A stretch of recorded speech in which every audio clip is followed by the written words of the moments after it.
Welcome to the Books, Beards, Booze podcast, where we drink booze, have beards, and talk books. Each episode, we tackle the best in news and brews, and then we do a deep dive on a free-to-read short story. So why don't you come on in and join us?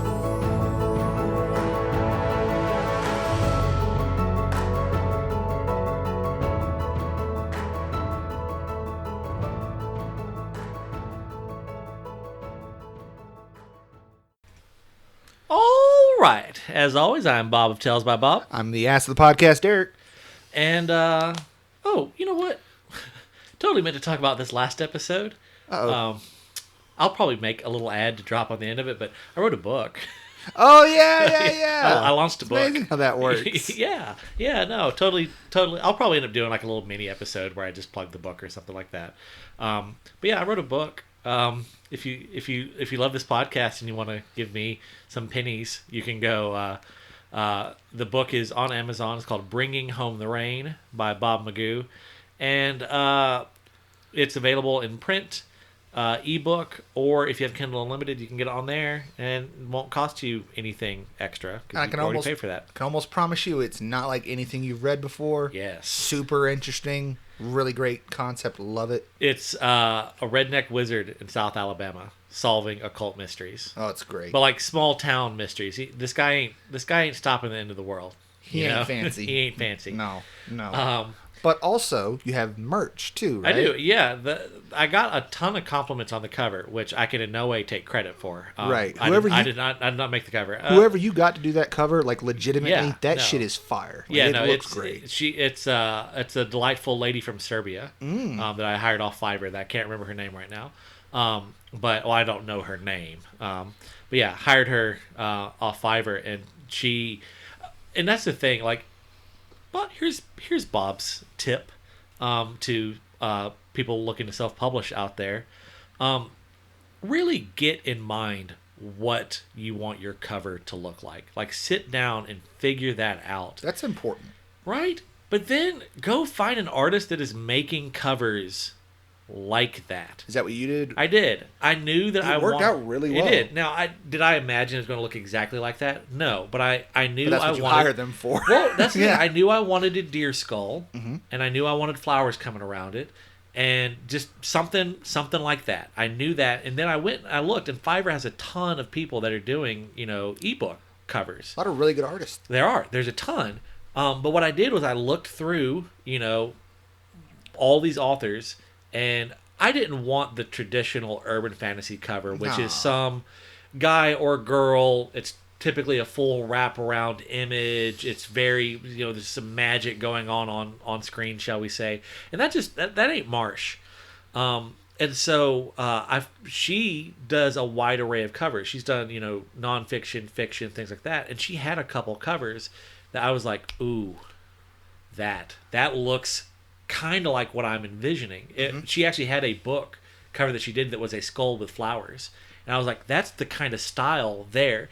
And so when I hired her, she's like, well, what, tell me about it, and if you can send me some pictures that kind of inspire it or whatnot. And I sent her own cover. I was like, look, this style cover is exactly what I want.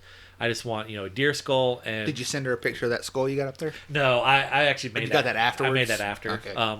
For y'all who don't know, he's got this really cool skull up on his writing section. If you read my book, you'll come across a deer skull in the book, and I have recreated that deer skull in my office.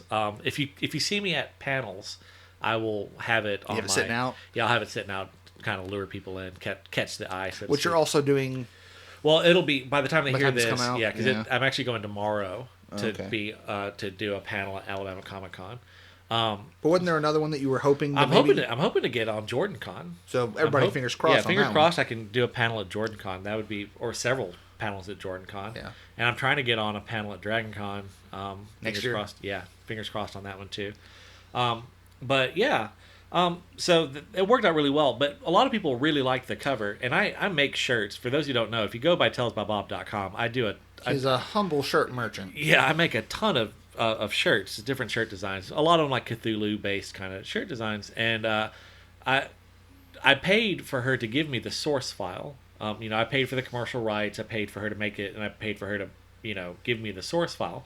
And I just peeled out what I wanted from that source image and threw it on a t-shirt template. And so you can get basically my cover on a shirt. So and it's just oh, you can even now get it on like a mug and shit like that. I got it. Really? I managed to get it on TeePublic, and so you can actually get notebooks, coffee mugs, magnet stickers, you name it. What kind? Okay, so what kind of notebooks are we talking? Spiral bound or hardback. Can I get so I can get like a journal? Yeah. Mm-hmm. Oh, I don't know what the inside looks like. I've never bought one. Cannot attest to the quality. I won't even care. Yeah, but you can get that on there. So part of this, for those who don't know, I have a journal fixation. Well, yes, actually, yeah, I have a fixation on journals. I bought one yesterday. I love them. I bought one a couple days ago because I needed another one because I've been at my job almost 3 years. I just started my 4th book of notes. Yeah. Because I finished my 3rd book and spent 3 days not going to a store and buying one, and I was like, okay, I really need to buy one because I'm starting to lose track of where I am. Well, so you know me, I'm a compulsive list maker, and I have for the past few months really kind of had a method going where I make my list for the week. Mm-hmm. It's not always the week. Like that's the thing. Like if a week only has 3 or 4 things on it, then come the next week I'll just draw a line and write the next week's notes on there.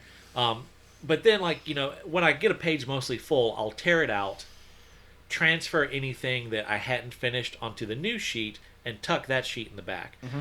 And what I've kind of decided is I think I want to do something a little more journal-y.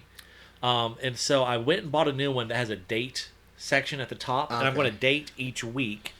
And each sheet will be its own week, just locked in. And if I have space at the bottom, I'll just jot down some notes of here are some things, here's what I did this week that was, interesting that's not on the list.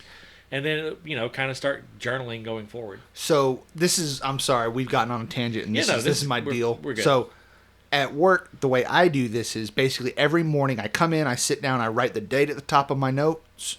I open it up, write the date, and then I look, I'm like, okay, here are the things starting the day I know I want to get done. And I pick 3 to 5 things. Yeah. And I make a bullet point thing, then I draw a big line, and then I document what I do as I do it. Because anytime I write things, I don't know what it is, handwriting something makes me remember that I'm remember it much better than anything else. So here's the weird thing. It does the opposite for me. Makes you forget it once you write it down? Once I've written it down, I am much more prone to forgetting it. But the caveat is there's also a chance if I don't write it down, I'm just going to fucking forget it. Right. And I also, it really helps me organize. If I can see everything that I want to do, it helps me organize. Like, okay, the best use of my time right now is doing this because I have X amount of time. I can fit in this. Or, this, hey, I know what my day's looking like tomorrow. It's going to be best if I put this off until then because I'll be at work an hour early and I'll have some downtime and then I'll squeeze this in there. And so for me, the issue is that I have so many things that I have to juggle at the same time. You have a lot of plate spinning. Yeah. So part of it's like I write down the things that I want to do, and it's almost always the first one is emails. Yeah. Like I want to check all the emails that I got between the last time I checked emails yesterday and when I came into work the next day. Right.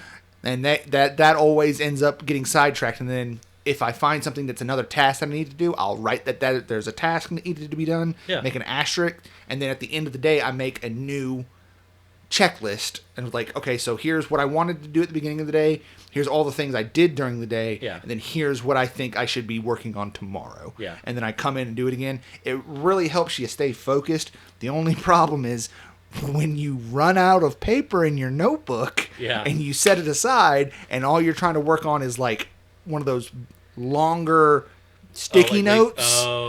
And I'm just like, oh God. That's what I used to do. We would get these little notepads from work, and I would use these notepads. And the thing, what I would find is the notepads weren't very large. They were at that point, I wasn't writing like weekly lists. It was more I was making lists as I needed them. If I fill the sheet up, then I just move on to the next one. But those little pads, I was losing them. They weren't as easy to keep track of. So a nice spiral bound notebook was easier for me to keep track of. If I can get a journal with your book's logo on it, that's probably what I'm going to use for work Cool. next. Yeah. Because I love a hardback. And Yeah. what I was going to say is I have a love of minimalist aesthetic. Yeah. And that is very minimalist. Yeah. I fucks with it so hard. Yeah. So I actually book. By the time you hear this, God willing, book 2 will be back from the editor. Ooh. I'm really, really hopeful that by the time this episode drops, I will have book 2 processing to come out. Have you considered going to the same person for the cover? Oh, I no, 100% I am. Okay. The only problem is because when I'm hiring her, I'm not hiring her to just make the cover. Mm-hmm. I'm hiring her. Well, I'm hiring her to make the full cover for both the print and ebook version. So you got to wait until you get it all back. Yeah, I have to know how many pages. Gotcha. There are and I have to. It's so finicky that it's down to what am I using cream paper or not, because that affects the width of the spine. And so she has to know the that. design. Yeah, the template changes. So did you go with cream or did you do a different color? I can't remember now. I think I went with cream. Okay. I think. Fuck, I can't remember. I know I've got your book at the house, but yeah, I've got. There's a box of them sitting beside you right now. Well, we can't get to it easily, but oh, okay. I can't remember if I went with cream or not. I remember there was a lot of hand wringing about that decision. Like, really?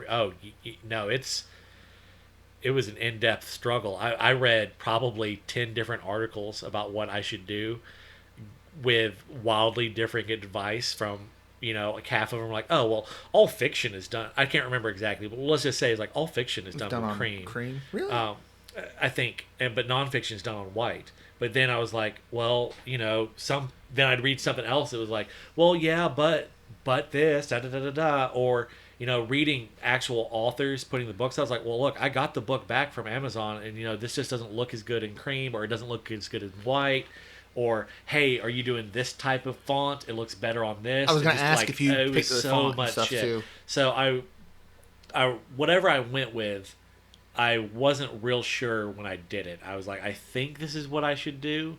And then I ordered a proof copy. And I was like, okay, yeah, that looks fine. And you were confident. Once I had it. Now, when I got that first proof copy back, I had fucked up my formatting pretty bad. I didn't realize it, but... So the book is 2 novellas. The entire second novella had an extra space after the period. Oh. And I was like, why does this look different? And Jean-Marie was there. She's like, why does this have an extra space? Like, fuck. Had to go back in and read. Oh, it was such a hassle. God, it was such a hassle. So this is a partnership here, right, Bob? Yeah. So I don't normally do this, but I'm going to make an executive decision right now. Okay. This should be one of the short entries.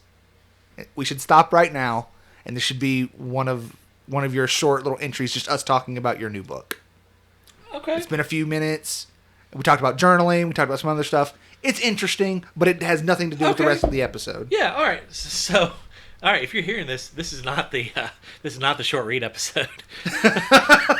You are coming along for the ride with us as we discover this new format, because for those who aren't, I don't think we mentioned it on this one, but we're considering we're going to start adding in like some short mini episode kind of things. This will be our first short mini episode. So yeah, look forward to things like this anytime we have like a thought about a big aside. Well, yeah, like a big aside. This is very interesting. Yeah, but it doesn't really fit with the episode. Like, look, so, if y'all are listening to this, if y'all are really interested in self-publishing, actually the panel I'm giving tomorrow is how to get published. Like, really? And I've given this panel multiple times. If you want to get published, I can teach you how to get published. Over the years, I've watched a lot of lectures about stuff like that. Yeah. And I've never gotten that far down the road, but that stuff is still really interesting because I find it's super fascinating. I find the industry stuff behind most creative endeavors, it's just interesting. I don't know why it is. It just is. Yeah. Okay. Well, all right. So we're gonna wrap this up real quick, and then we'll record the episode we intended to record. So, all right. We are professionals. We are pros. All right. As always, may the blessing of the beard be upon you.